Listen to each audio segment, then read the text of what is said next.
Ada wacana soal susu ikan, tapi saya belum melihat. Kita di Bright belum meneliti datanya ya. Ya tinggal satu jalan keluarnya kan impor jadinya. Pertanian yang relatif memburuk itu adalah karena memang kepemilikan lahannya di era Pak Jokowi yang menjanjikan akan melakukan land reform sejak awal.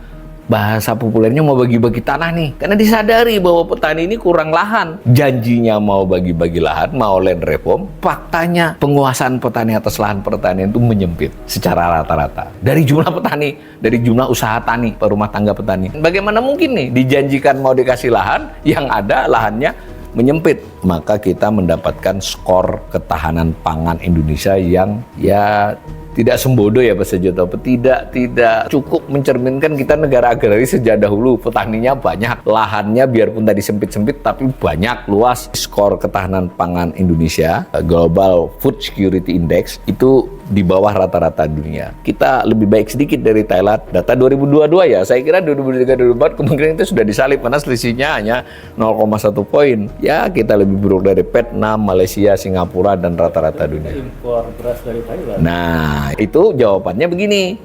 Ketahanan kita itu masih cukup lah. 60 itu naik kelas tuh. Itu antara lain ditopang oleh karena kita masih bisa impor. Ketersediaan pangan itu kan nggak hanya produksi. Produksi sudah jelas, kita produksi menurun. Secara umum menurun. Tetapi kita masih cukup tahan karena kita masih bisa impor. Nah, ke depan kan ini jadi tantangan ini. Bahwa kemampuan kita ngimpor itu seberapa. Kan ngimpor pakai duit, udah bisa.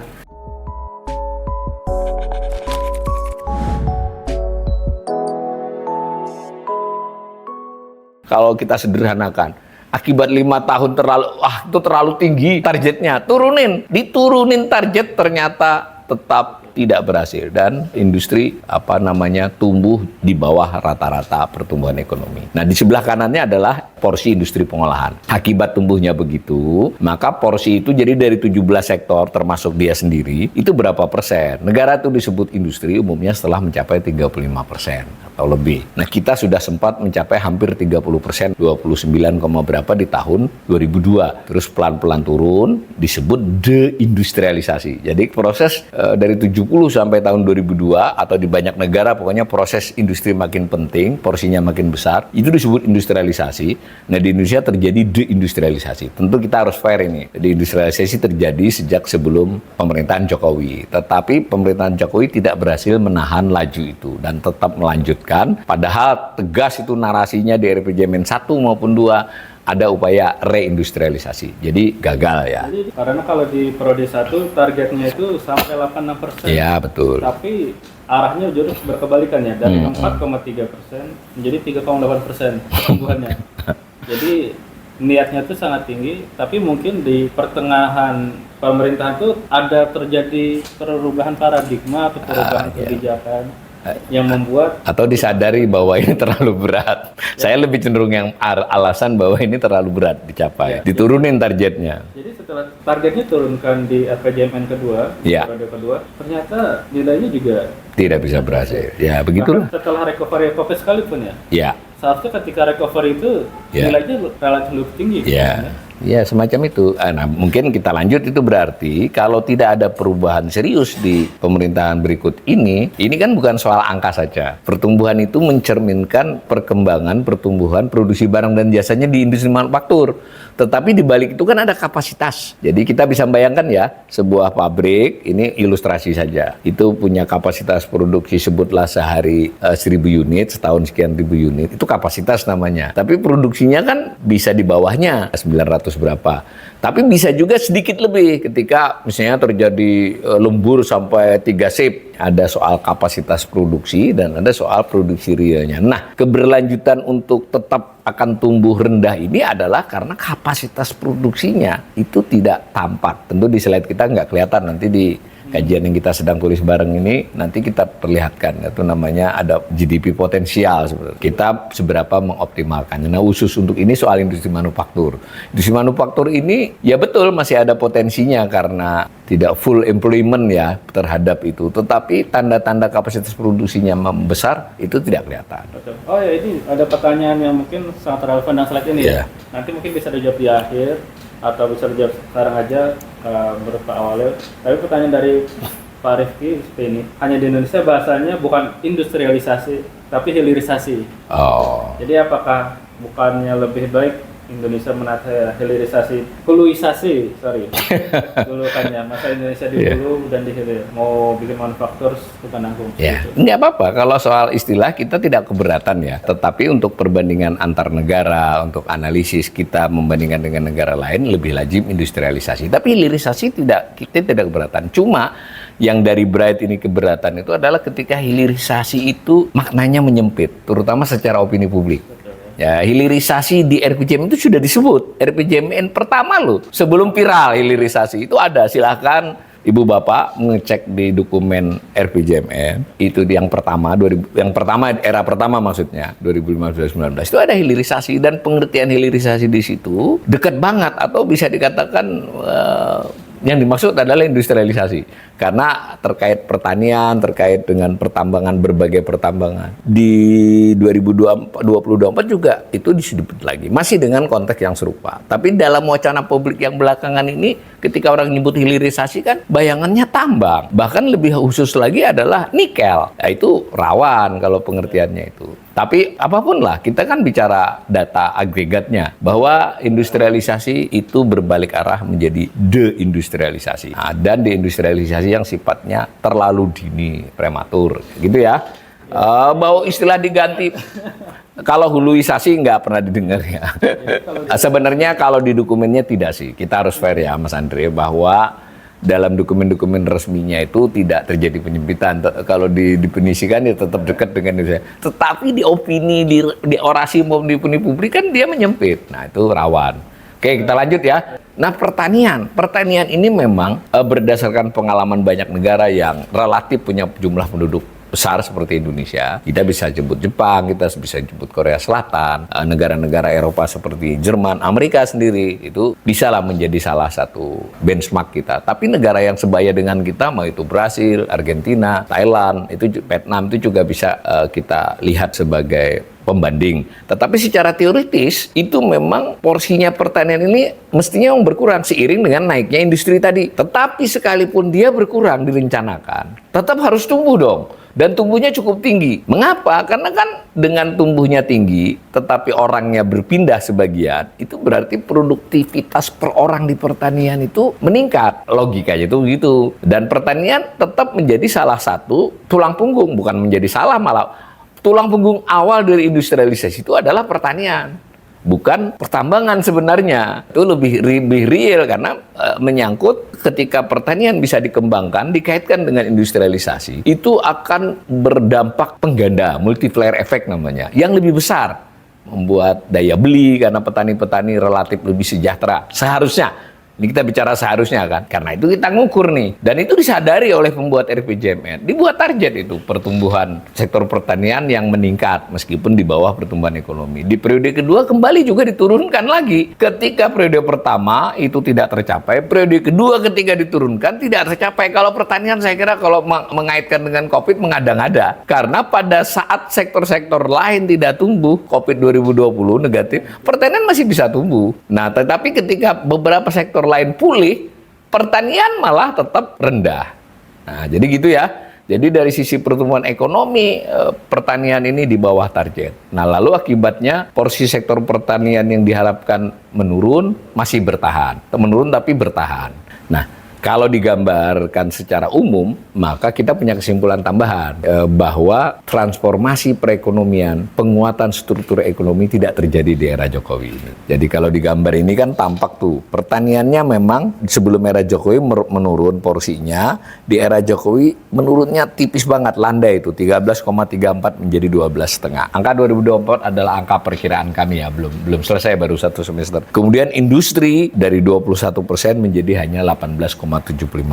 Nah, yang menarik adalah sektor pertambangan yang di era Soeharto itu menjadi backbone ya, menjadi andalan, perlahan-lahan turun. Dan itu sebenarnya sesuai dengan transformasi kan. Di era Pak Jokowi ini kembali menjadi andalan ya. Bahwa itu kita syukuri karena kita memiliki produksi pertambangan. Tetapi dari sisi struktur transformasi ekonomi, hasil pertambangan itu tidak mendorong industrialisasi. Ini sebetulnya sederhana banget. Kalau tadi hilirisasi diangkat-angkat menjadi tema, angka ini menunjukkan hilirisasi yang bersifat substansif tidak terjadi, tidak berhasil dilakukan oleh pemerintahan Jokowi.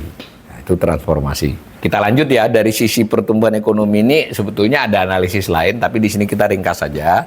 Itu kan selain dilihat secara sektoral juga harus dilihat secara komponen. Jadi yang mendorong pertumbuhan ekonomi itu sejauh ini terutama adalah konsumsi rumah tangga dengan investasi. Investasi itu bahasa teknis di PDB-nya pembentukan modal tetap bruto. Nah itu semua tidak sesuai rencana. Ya wajar ya, kedua-duanya tidak sesuai rencana, pertumbuhan ekonominya jadi tidak sesuai rencana. Nah sektornya industri manufaktur yang diharapkan menjadi penopang pertumbuhan tidak sesuai rencana, hasilnya juga jelek. Kita percepat ya, itu gambaran. Nah di antara tadi sektor pertanian tadi ada yang sangat penting. Mengapa sangat penting ya? Karena kita penduduknya saat ini 280-an juta.